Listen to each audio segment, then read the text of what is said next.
Laga kedua Grup X Liga 2 Indonesia baru saja selesai dengan hasil Persis Solo memenangkan pertandingan dengan skor 2-0 atas Sriwijaya FC. Masing-masing gol Persis Solo dicetak oleh Bello di menit 3, dan Fabiano Beltrame pada menit 88. Persis Solo memimpin di babak pertama dengan skor 1-0. Pertandingan babak pertama yang berlangsung di Stadion Pakansari berjalan dengan tempo tinggi. Persis Solo yang membutuhkan kemenangan langsung mengambil alih pertandingan. Baru 1 menit laga berjalan Persis Solo mendapatkan hadiah penalti setelah bola mengenai tangan bek kiri Sriwijaya FC.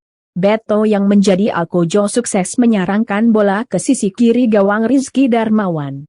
Meski tertinggal, Sriwijaya FC juga berusaha keluar dari tekanan. Pada menit ke-8, Gulam Fakur Rahman melepaskan sepakan jarak jauh. Namun masih menyamping di sisi kiri gawang Persis Solo. Skor 1-0 tidak berubah hingga babak pertama selesai.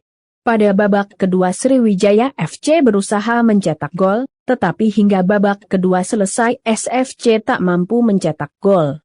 Asik menyerang justru Persis Solo mampu menggandakan keunggulan melalui Fabiano Beltrame jelang babak kedua selesai. Skor akhir 2-0 bertahan hingga babak kedua berakhir untuk kemenangan Persis Solo.